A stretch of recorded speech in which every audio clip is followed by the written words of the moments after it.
Welcome to the Soul Seeker podcast. I'm your host, Sam Kabert.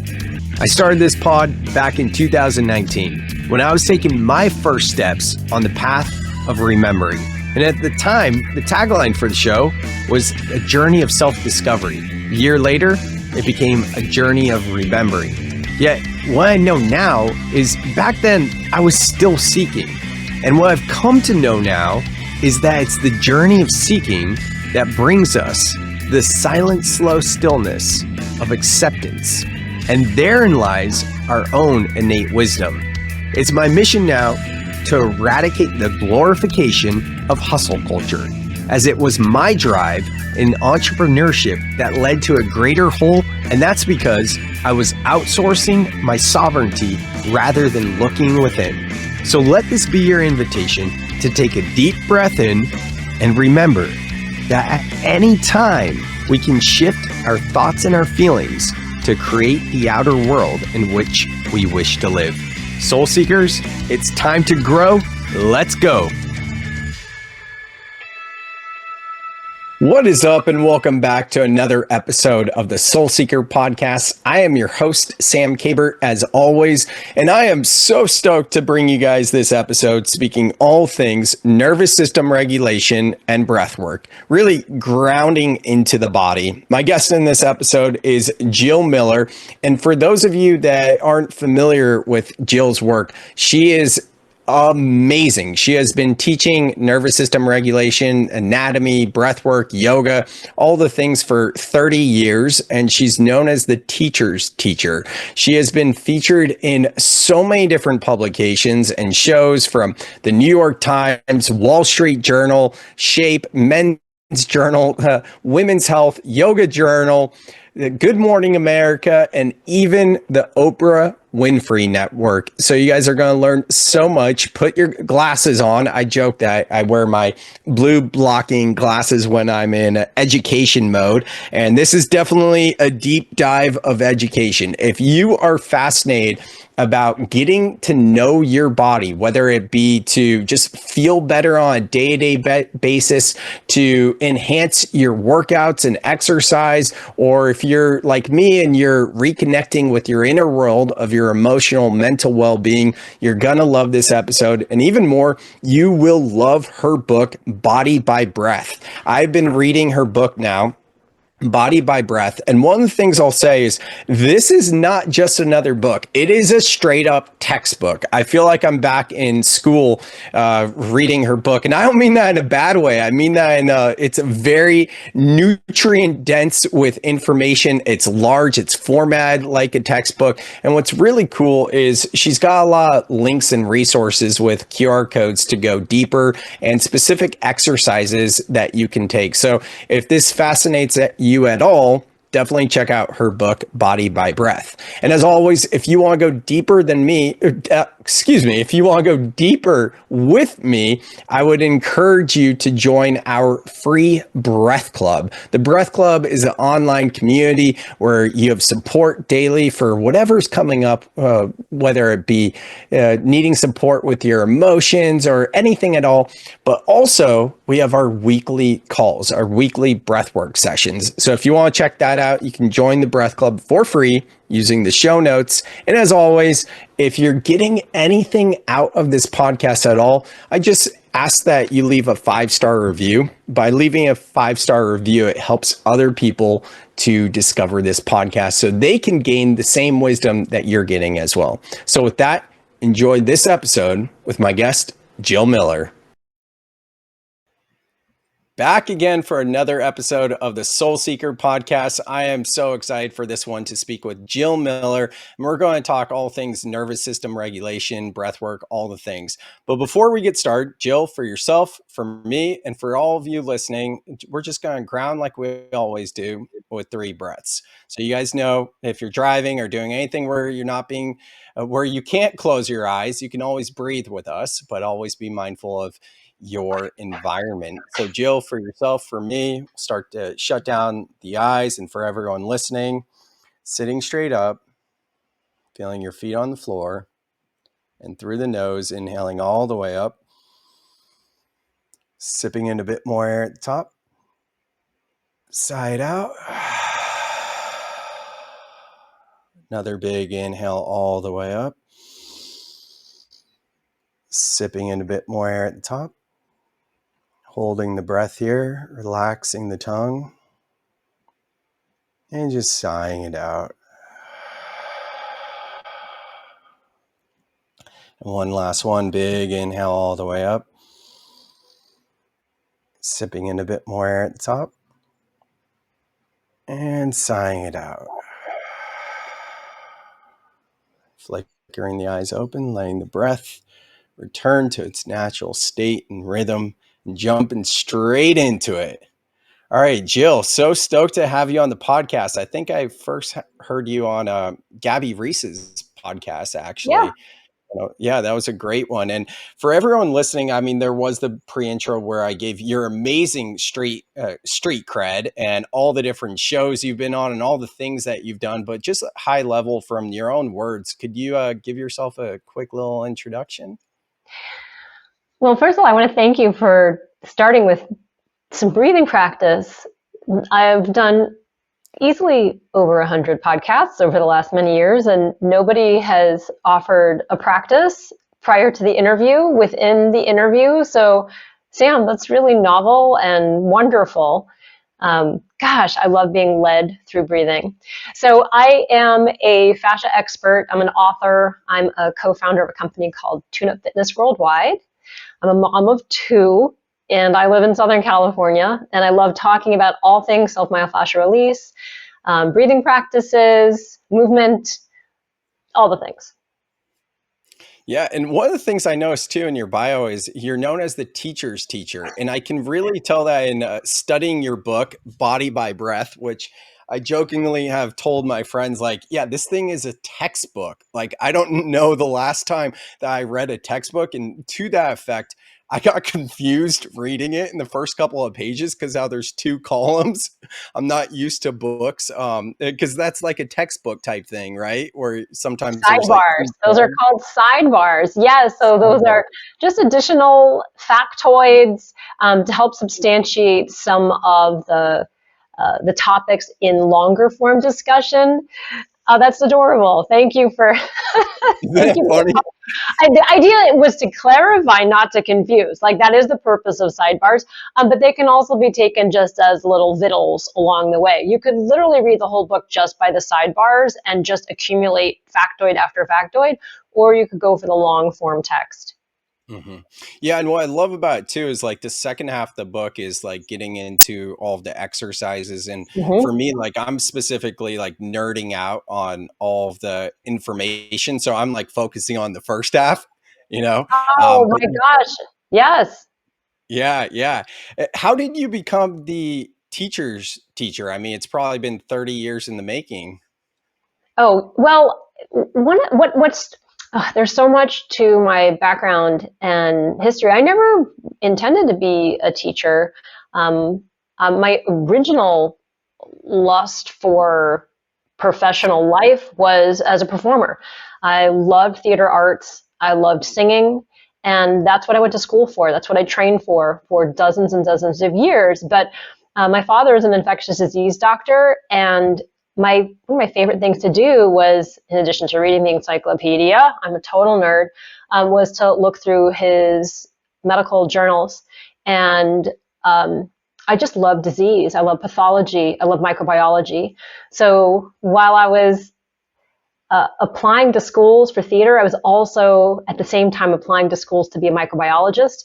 And I wasn't quite sure which way I'd go. But I think the scientist in me, or the science lust in me, always led to being an explainer of things. And that's where the teaching comes in. I really like to explain, to re-explain, to clarify, and this is the performer in me, to excite people into their best mode of grasping, their best art of understanding. And so that's where the teaching and performance, I think, really overlap. So when this line in my bio, the teacher's teacher, it's because I end up teaching people who are degrees upon degrees upon degrees ahead of me in terms of their own education and status in academia. They study with me because of the way I chunk things down, the way I sidebar things, the way I'm able to connect dots of very complex research, but make it very applicable and expressive in your own body in an immediate fashion. That's amazing. Yeah. So to just dive straight in with like nervous system regulation, I mean, there's so much to unpack here, but where would you say we should begin? Like I'll kind of hand it over to you, almost like it's a master class or a webinar, and I'll ask you more questions and clarifying things, but just to help people understand from the basics, and then we can expand from there. How would you like to begin? Well, I think one way to start for me is that when I wrote Body by Breath, one of my intentions is that this is a body-wide experience. Your nervous system is a body-wide experience, and it's not something that just lives in your head, right? It's not just your brain, but our body is such a sensory organism. And I feel that we can really get caught in the body-mind split. And unfortunately, I think that the mind part gets more accolades, there tends to be more of a mind bias in general, and that the body stuff is just left to the meatheads and, you fitness fanatics or whatever. But our body is so constantly informing our central nervous system about its state and its status. And so we need to have practices that really respect the peripheral nervous system and the sensory nervous system in ways, and the many ways that it makes a total impact on our overall health, well-being, outlook, cognition, all the things. And so what I have found in my own personal practice, but also the practices that I have created and share with people, is that we have this way of entering into this nervous system through touch, through palpation. And the palpation mode that I use is through balls, through soft, pliable rubber balls. So in scientific literature, this is mostly called self-myofascial release or self-massage. And we can get into what term works and what term doesn't work, but it really is creating a touch-rich environment in your body to learn oneself. Yeah, absolutely. And maybe a good place to start would just be defining the fascia then. Yes, that's a whole podcast. That's a lot. So your fascia is your ubiquitous connecting tissue. It is a connective tissue that connects you from cell to skin, foot to face, and everything in between. It suspends and interpenetrates your muscles and connects them together, connects them also with the tendons and ligaments. Your fascial tissues are also a suspensory system for your organs. Your fascial tissues are also quite superficial. We have fascial tissues that connect right up into the surface of our skin, as I mentioned. The fascial tissue is also extremely nerve-rich. In fact, some of the latest science has calculated the number of sensory nerve endings in your fascia at 250 million, wow, which is astonishing because your skin has 200 million, your eyes have about 150 million sensory nerve endings. But when you think about your fascial tissues as this forest of incalculable inputs to your central nervous system, it really makes you pay attention to maybe its condition, its health, and how we're treating it. Mm-hmm. And I think I heard you describe at one point, it's like the seams for your body. Is that right? Yeah. So I have a long-winded fascia. What is fascia? I have much more short-winded. What is fascia? So if we were riding in an elevator together, just one floor, and you said, "What is fascia?" I'll say, "It's your seam system. It's the stitching fabric that connects you all together." And when we have unfortunate too much tension in some of our fascia, it will pull things in towards that knot or towards that agglomeration of too much densification of fascia. It's really a complex topic. It's hard to just make it super simple, but that's what I have spent my life trying to do. So here I am, championing myself as an explainer and stumbling in trying to keep it really simple for you, Sam. Because I also want to know, like, I'd like to know what you'd like me to share about fascia, because fascia, it's context dependent also, because your fascial tissues are very important to the musculoskeletal system, but it's also very important to your immune system. It's also very important to your vascular system. There are so many different tissues that traffic through your fascia. So it's like, well, where do you want to begin with what is fascia? Yeah, I think for me personally, like I hear the term fascia tossed around a lot. And then with other people, just like friends that maybe not be in like my field of interest, they might not have even heard of fascia before. So I kind of like to start with the beginning, like, okay, what exactly is fascia for someone who's never heard about fascia before? And then how does that play a role in terms of like nervous system regulation and working with our breath? So we could talk about one of the big themes that I talk about in Body by Breath are the fascias of the muscles of respiration. So if we think about on the musculoskeletal level, and we'll get to the nervous system stuff, because you can't have one without the other, knowing that, oh, I've got these 250 million nerve endings that, are being tractioned or creating inputs into local and global areas of my body due to this fascial innervation. But in terms of, I like using breath for autonomic nervous system regulation.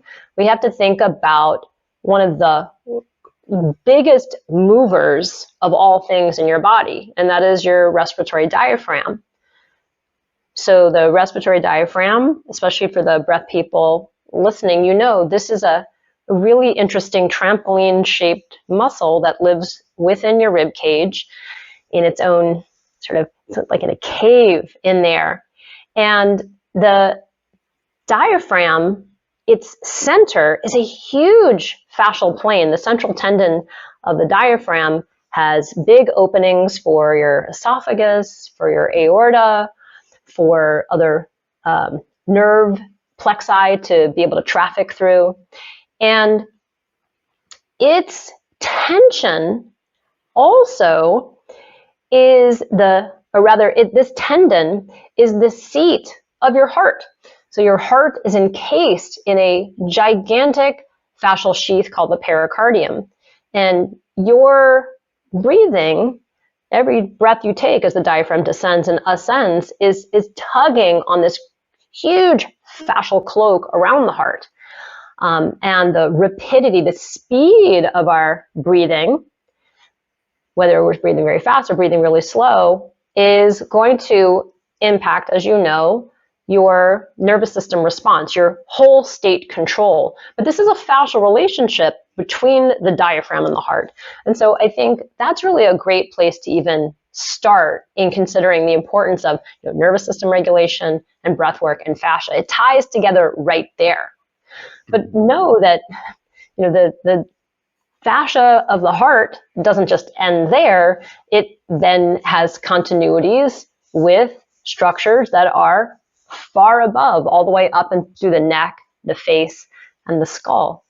So we are always engaging our fascial body in every breath we take as the diaphragm descends and ascends and creates a feedback loop with the stretch sensors that surround the heart in this pericardium. And the diaphragm is really interesting because I just learned, like, getting into breath work in the past couple of years, that we have multiple diaphragms. And I was reading more about that in your book. And one of the things I found fascinating too, as it relates to like the respiratory diaphragm, is that belly breathing is a terrible term. And I've never, I need to rethink how I'm teaching, because a lot of times I teach diaphragmatic breaths, or also known as belly breaths. So this isn't something I've heard before. Can you tell us a little bit more about that? Have you ever felt overwhelmed by emotions and unsure how to move through them? Sam created the Breath Club to help you find calm and clarity. In this free online community, Sam teaches how to regulate your nervous system through breathwork and process emotions effectively. Did you know that most emotions only last 90 seconds when you fully allow yourself to feel them? This is called the 90-second rule, and it's a powerful tool backed by science for emotional healing. Each week, Sam hosts live calls to guide breathwork practices and create real connection. You'll also get access to an online course and pre-recorded breathwork videos. The link to join is in the show notes. Okay, so let me lay out a simple model. It's not illegal to teach belly breaths. It's also not illegal to teach diaphragmatic breaths. All breaths are diaphragmatic, by the way. When we use the word belly, most people orient anteriorly. They orient to the front of their body. They orient to their stomach or their navel, right? And so when one uses the term belly, it divorces you from the true impact that the diaphragm has on everything below the rib cage. In the book, I talk about 3 different zones of respiration, and I really like dividing these zones up because I think it makes a lot of sense in terms of the mechanics of breathing, but also the way your nervous system interacts with these different zones when they become dominant zones of respiration. So for example, the diaphragm, as I mentioned, lives in the rib cage, but when you take a calming breath, a relaxing breath, what we have is a response in the area below the rib cage. And I call this area zone 1. So in a zone 1 breath, what you're going to feel is, yes, your belly, your abdomen will stretch forward as the diaphragm goes down. But you know what else is stretching? Your waist, your low back, and your pelvic floor. So everything below the rib cage will be distended as the pressure of the diaphragm plunges downward. And then during your exhale, that pressure is relieved when the diaphragm relaxes itself. As the diaphragm contracts and shortens, it goes downward. You can feel this right now if your hands are on your waist. And then when you allow your body to exhale, you don't have to force the exhale. You can just allow a passive recoil exhale, a passive exhale to occur. And those same structures will sink in. In a zone 1 breath, we are in our most calm state breathing. That's the sleep breath, that's baby's breath, that's just total relaxation breath. But there are other zones where we experience breathing. The second zone of breathing, I call zone 2, is rib cage breathing. So the rib cage, you have 24 ribs altogether, 12 on one side, 12 on the other. And all of these ribs have a certain range of motion that they can entertain. And when you take a rib cage breath or a zone 2 breath, and you can do it right now just by bringing your hands onto the sides of your ribs, you want to try to disallow the diaphragm from descending down onto the organs and creating that gut swell.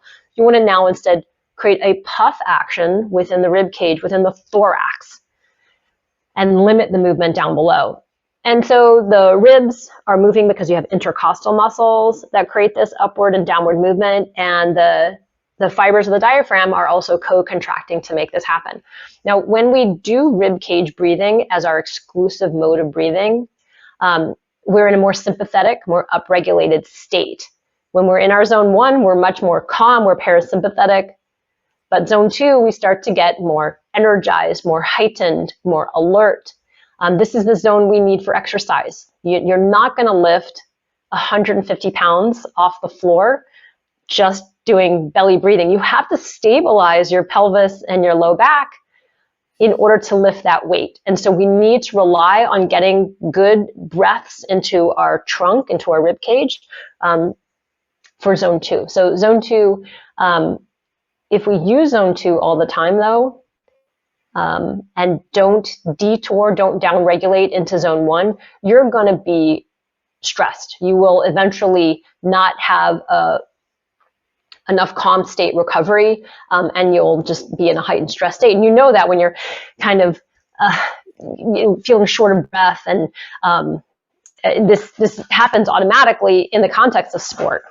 But sometimes our zone 2 as a dominant stage can throw us into a more what I call zone 3 breathing. And zone 3 breathing is the type of breathing we need in case of emergency. You use it with your, this is a cooperation between mouth, neck, and shoulders. And so this happens, the zone 3 breathing happens in cases of fright or shock or delight, high delight, right? Orgasm. So these zone 3s are very short-lived type of breaths, and it's almost always a mouth draw, which means we're getting very shallow. We're getting into the high part of the lungs. We're not getting at depth.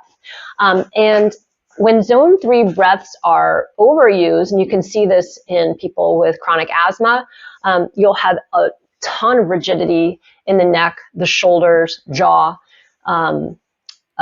earaches, jaw aches, neck pain, cervical problems, even hand and elbow problems, just from the fascial path of that tension all the way down to its conclusion in the fingers.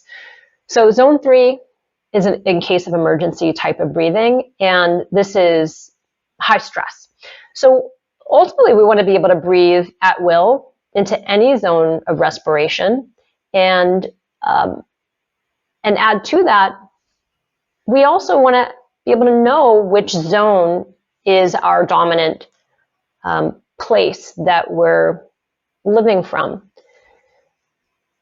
This is where the treatment comes in. This is where the rolling comes in, because if you tend to live in a more highly anxious state, or for whatever pathological reason are more dependent on zone 3 type of breaths, you need to do things to soften those tissues so that they are not in that locked up state day in and day out, because that tension actually propagates even more tension. Amazing. So would it be an oversimplification to say zone 1, which is the belly breaths, would be like entering into... No, it's not a belly breath. Okay. Well, I want to help you with that. I think you can up-level your cue into something more dimensional. So I really do. Yeah. Yeah. So when we think about belly breathing, again, it brings us more to the front of the body, and back pain. I mean, just to like let's go to the biggest pain complaint on the planet is low back pain. And so I'd really want people to recognize that this zone 1 type of breath, this below the rib cage breath, is multidimensional. It's not just occurring outward because the belly is stretching, is distending when the diaphragm drops down. So what's your cue for that then? My cue for that? Well, by this point, I would have taught people how to locate this zone 1 area.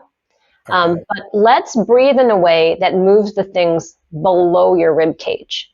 Stretch your breath all the way to the basement of your pelvis. Reach your breath into your lower back. So, and what I do, whether I have people laying on the floor or sitting, is I will layer metaphor, I will layer correct anatomical location, I will layer intentional verbs so that they are swimming in the action of trying to increase their feels of this region. Because you're right, one word really isn't enough to get us there. And I do think that language has served to separate us, just as anatomy serves to separate body parts.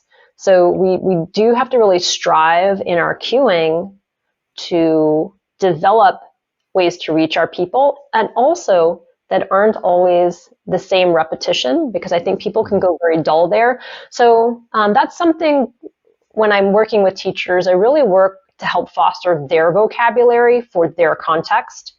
You don't have to say the words that I say, but I want to just point out where the limitations of your lingo might be, and that we can stretch some of the boundaries of that so that you can reach more people. Mm-hmm. And I like the idea of like a 360 breath, to your point, that it's not just the front side of the body. That's what I'm hearing mostly, right?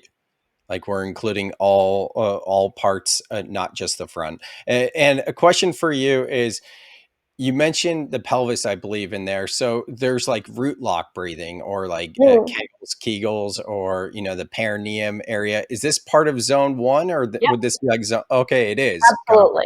Yep. Yes. Because the pressure of the diaphragm is, first of all, you're living in water inside your body. I mean, you are so liquid inside. When that diaphragm presses down, your organs also bounce down. They're ready to bounce back up, by the way, because fluids float. So as your body is inhaling, your organs are pressing down, and your pelvic floor will also have a simultaneous stretch, which you're either going to feel or not feel. This is happening all the time, by the way, folks. But we put balls there. We'll have people sit on, I have a tool called the Gorgeous Ball. We'll have people sit on top of the Gorgeous Ball so that they can actually feel the pressure changing as they breathe in and out, and then also doing certain movements or muscular activations to enhance that biofeedback from these tissues.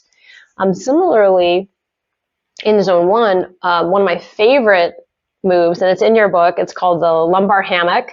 There's a longer title too called oh my goodness, it's the worst title in the whole book, but it's the best exercise. It's spinal decompression via the lateral RAF. Horrible title, but anyway, it's basically putting 2 Gorgeous balls on the side of either side of your lower back, just above your pelvis. And what this does is it allows you to feel the excursion of the diaphragm in the back of your body as it descends and ascends. And you can feel the difference on the right and left side of the back of your low back as the diaphragm goes down and up. It's an unbelievable experience, which once people do that move, they lock in. Talk about a lock. They lock in to the experience of this 360-degree dimensionality that breathing occurs in the body. And it's the fascial tissues that are permitting this elasticity to be there all the time for you. But we don't really get to, very hard to feel it, especially if people have a proprioceptive deficit. That is, if people have a difficult time picking up on sensory feedback from their body. And so the balls are really, really handy for facilitating both loud sensation coming from the body, as an ow, that hurts, I have a lot of tension here, or very subtle interoceptive information, right? Interoception is something I talk a lot about in the book. This is our ability to pick up on our body's physiology. What is our physiology telling us? Some people have a very difficult time sensing the subtle flows or the subtle experience of that within their body. And so the therapy balls, as well as the cueing, can really help with that. Yeah, proprioception, like knowing where your body is in space. And then what's the other one? Because that's a new one. Sometimes when I'm reading, it's hard to pronounce words. And I've heard you say as well, it's interoception. Is that it? Yeah. So that's a newer term for me. You can say interoception or interoception. I've heard different scientists pronounce it differently. But yes, this is these are I call it physiological listening. To me, that's like the easiest descriptor, physiological listening. So, for example, interoception is the perception of airflow, the movement of blood, the movement of fluids in your body, the feeling of movement in your digestive organs.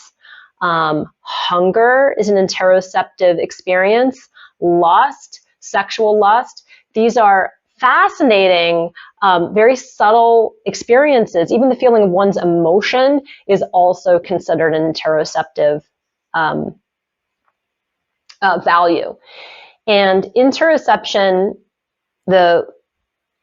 typically come from very small nerve endings, also many free nerve endings, and they travel up a different pathway in the spinal cord than some of the gross motor skills that we feel in a proprioceptive feedback. So we can get proprioceptive feedback about position is one pathway, and then subtle sensing is another pathway. Yeah, I love this concept so much because like moving up from zone 1 to zone 2 to me seems like circular connected breathing, the idea of like feeling your energies within and feeling the different beliefs, thought forms, limiting beliefs, where you're carrying tension in your body when we connect with circular connected breathing. And that's exactly what interoception is about, right? Am I understanding it right? So I think I'm not quite clear. So are you talking about the zone 2 of the zone of respiration? Well, that was another question I want to ask. Like, if I'm leading circular connected breathing, let's just call it Wim Hof, is that primarily zone 2, would you say then? In terms of the anatomy of respiration? Yeah, in your model. Yeah. I see. Yes. Yes. You would be relying on zone 2 breathing. I'm picturing people doing doing the circular connected breathing. In that, do you allow the area below the rib cage to balloon, or do you keep that area rather packed and just focus on rib cage movements? No, you allow the lower rib cage to expand as well. Pretty much like the entire torso and back body. It's a little bit of both, huh? It seems like it's actually, because I'm also seeing you use your mouth, which I would draw a distinction. When we start to bring in mouth breathing, we start to rely on muscles of zone 3. So this to me looks like you're crossing all 3 zones with this very dynamic breath. Right. And so, yeah, go ahead. Yeah, no, it's just fascinating. There's so much to learn about breath work, and I'm just like becoming a breath work nerd, learning about all of the science because I got like a lot of the movements down of like what I do and different things, but the science is just it's so intricate in different things. And one of the questions I get a lot from people is like with diaphragmatic breathing, where we're expanding. Whereas like root lock breathing or the type of breathing Dr. Joe Dispenza would teach where you're bringing your core in, it's almost like the opposite of diaphragmatic, because diaphragmatic we want to expand versus like a root lock, we bring everything in, tighten the core and inhale all the way up. If you're looking for a powerful and transformative experience for your next event, consider bringing in Sam Kabert as a keynote speaker. Sam's message of soul life balance and his expertise in mental health and mindfulness resonate deeply with audiences. He not only inspires with his story, but also offers practical tools like breathwork to help attendees regulate their emotions and reconnect with themselves. You can even have Sam lead a guided breathwork journey, creating a truly unforgettable experience. To learn more or book Sam for your event, check out the link in the show notes to book a call with Sam now. So that would be, so if you're restricting pelvis and abdomen, tightening up, so to speak, that would be a strict zone 2 breath. Right? So it's like a affirming breath, like a type of toning. And then when you let go, you're like, oh, right? I can imagine after doing that type of breath for a long time, it's very stressful, right? It's stress inducing. And so when you finally let it go, your body's just like, oh, thank you. I don't have to restrict the movement of my diaphragm anymore. So, these breathing exercises you're describing are literally telling me how you're playing a wind instrument. It's a very easy categorization, seeing these different engagements between zone 1, zone 2, zone 3, and there's going to be a different outcome. What I'm hearing you also talk about, both these breaths you're describing are very arousing. Ultimately, they're very arousing type of breaths. In the practice that the practitioners that I tend to work with in the studio here, or in the general public, what I tend to teach is not activating breaths.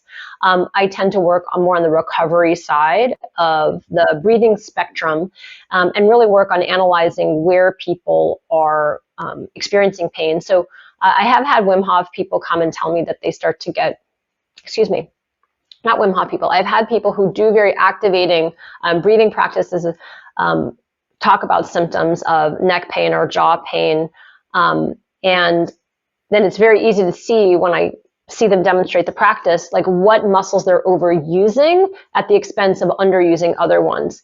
So I'm always in this practice of sort of unrolling people from any practice, whether it's a breath practice or like their chest press, where they're having symptoms or pain in any type of movement, and then decoding that, and then helping to find where those fascial lockups are occurring, and where movement is going numb, where you're starting to have a loss of control or lack of feeling.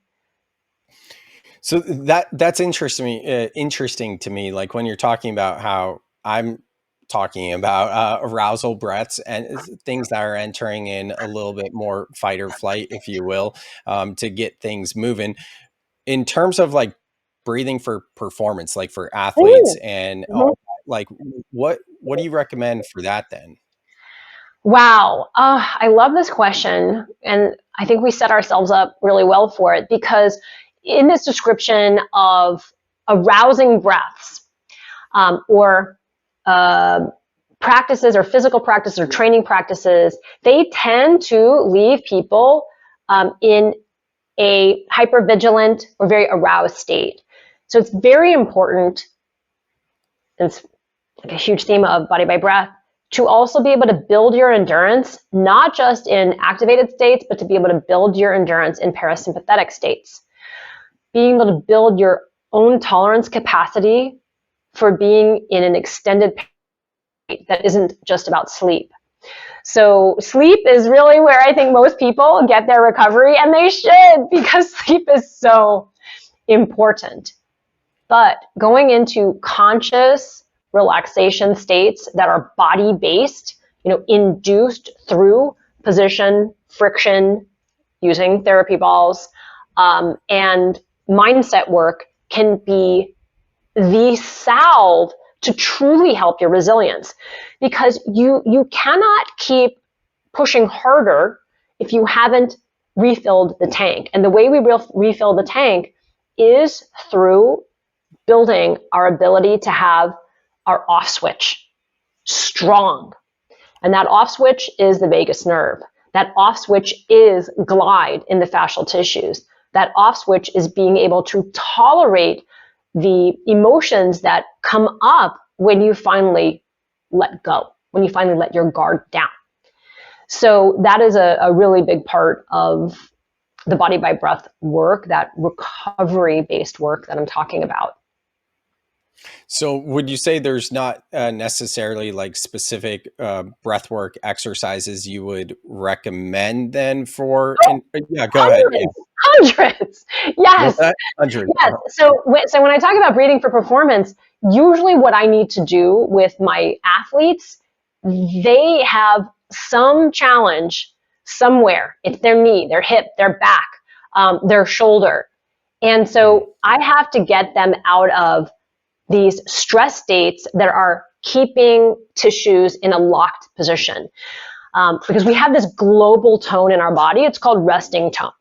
And this resting tone is governed by your central nervous system. And it is really your basic operating procedure. It takes a lot of deliberate intention to let go of that guard.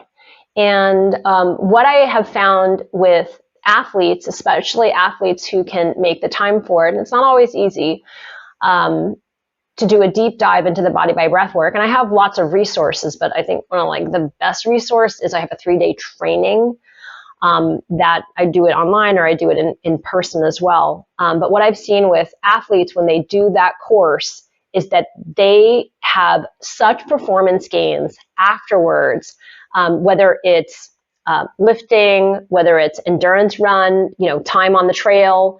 My gosh. And I have so many examples, both in, the professional and amateur world, or collegiate athletes that, do this work, or that use our coaches to help them with that replenishing, that filling the tank. So you can't get stronger unless you're able to lengthen, right? We have a limit of our ability to even create hypertrophy if all we are doing is building scar tissue upon scar tissue.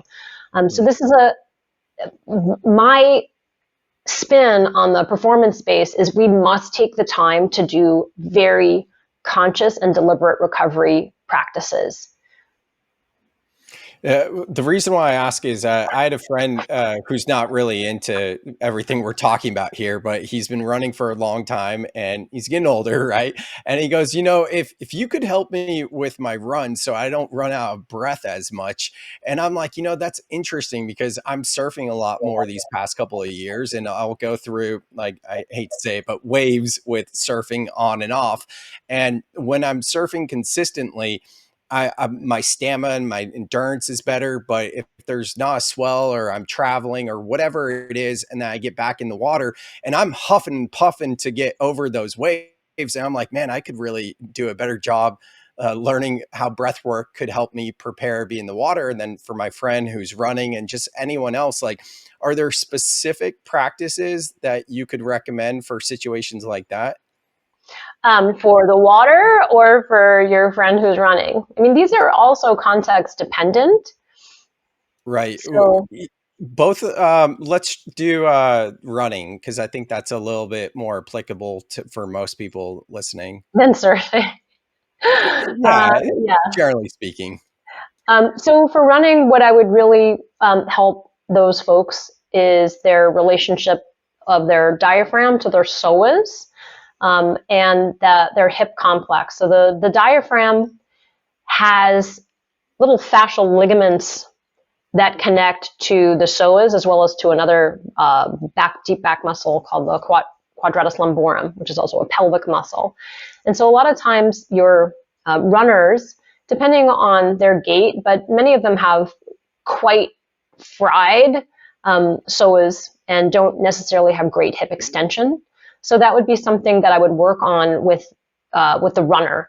I would address the tension in the thigh and the quadriceps and all of the quadriceps with rolling. But regarding the direct breathing work, the Corgis ball would go onto his side, and he would progressively desensitize himself to the discomfort of having this gushy. I'll show the Corgis ball. So I've mentioned it many times, but this is an air-filled squishy ball. And we use this all over the trunk to stimulate fascial glide, pressurization, of being able to map where breathing goes. But this is a tool that with it's very stealth, it's very comfortable, but it's not comfortable for anybody if they're just basically made of beef jerky because they've never done soft tissue mobilization on themselves. So you have to really work on the desensitization for somebody who's an aging crispy runner like your friend sounds like. So we would do side lying positions, different breathing exercises with the ball, very subtle joint movements, and then sort of progressively graduate towards an angle where we get closer and closer towards pressurizing the psoas, and then we do additional movements of the hip, as well as coordinating different types of breathing while we're there. So that's one of the many things. But with a runner, there's also the spinal rotation is a really important part of running mechanics. And you think of the rib cage moving in relationship to the arm swing, as well as this rib cage is also very much about the movement of the lungs. So the lungs are jointed in and of themselves. There's 5 lung lobes, and they must slide well. So there's a lot of side-lying positions and rotational positions that I would do with your friend that would really help to kind of unkink some of the sort of glommy tension that he's getting that's preventing him from having really efficient breaths while he's running. Yeah, because I'm still new to your work, Jill, and I haven't gotten a Gorgeous ball myself yet, but I will, and I'm excited to get to that part of the book and start to get into the workouts, but or exercises, maybe I should say. Either way, it's just semantics. Point being, though, here, I feel like I have it so much like in my head. There's got to be like breathing exercises that can help you with your endurance or your stamina. And I've come across things like breath retention holds, maybe like things that like free divers do.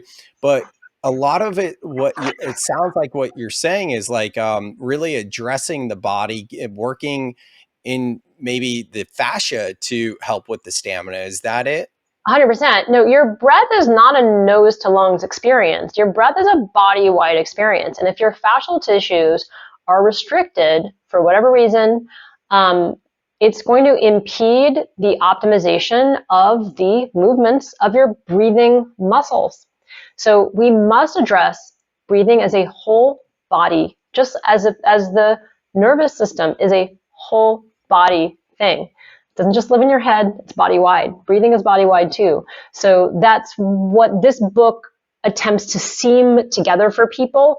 And the book also, like you said, there's these sidebars. There's also a lot of QR codes to take you out of reading, take you to a YouTube video that puts you in your body, because the book belongs in your body, not in your eyeballs on the page. And I'm so passionate about that. And so I'm glad you clicked into that takeaway, that we can do all of the just breathing practice alone, excluding the rest of our body, but we will be limited. We have to make sure that our fascial tissues and the muscles that they encase and the organs that they encase can have their appropriate amount of movement that is by our biological design. Otherwise, we start to build limits upon limits upon limits, and we just get shorter and shorter in our breath. Absolutely. Well, I want to be mindful of your time, Jill. Thank you so much for coming on the pod. We covered a lot of ground in a little amount of time. So for everyone listening, thank you guys for being with us here. I would highly recommend checking out Jill's book, Body by Breath. You can find the link to it in the show notes. You can connect with Jill, find her Instagram or YouTube channel and all the things right there. Any final words from you, Jill? Yeah, I think that's a great place to connect with me is through Instagram. I have an online classroom as well where I teach people all over the world. There's new classes every week. I think this week's class, I know you and I are talking now, which is probably not when is published, but I have an entire class just on the gluteus medius, which is a lateral hip muscle. So I have a class just on the thumb. And then of course I've got so many classes covering breathing mechanics. But these are areas that really alter people's happiness in life. If some body part hurts, there are things that can be done. And these are things that you can do at home in the comfort of your own home without paying, doctor after doctor after doctor to analyze you. Maybe it's that your fascia is very restricted, but you can do something about it. A class just on your thumb. That's intriguing. Right there is enough for me to be like, yeah, I'm sure at some point sooner than later, I'll be joining you on these online classes. I would never thought I'd hear about a class just on your thumb and how that. Sam, I'll tell you, it's called Can You Handle a Thumb Class? That's great. I love it, but I get it. Sweet. Well, Jill, thank you so much. Everyone listening, make sure you connect with Jill. You can find all the links in the show notes, and we'll see you next time. Thank you, Sam. Thank you so much for listening to the very end. I hope you enjoyed this episode just as much as I did. And if you'd like to go deeper, please consider joining our free Breath Club community. That's the place where you're going to have an online community, online support for whatever's coming up in your life on a day-to-day basis if you need some support, and weekly connection calls with breathwork sessions. So you can find the link in the show notes to join the Breath Club. And for anything referenced in this podcast, you can go to the show notes to connect with Jill, check out her book, and all the things. With that, I will see you guys on the next episode of the Soul Seeker.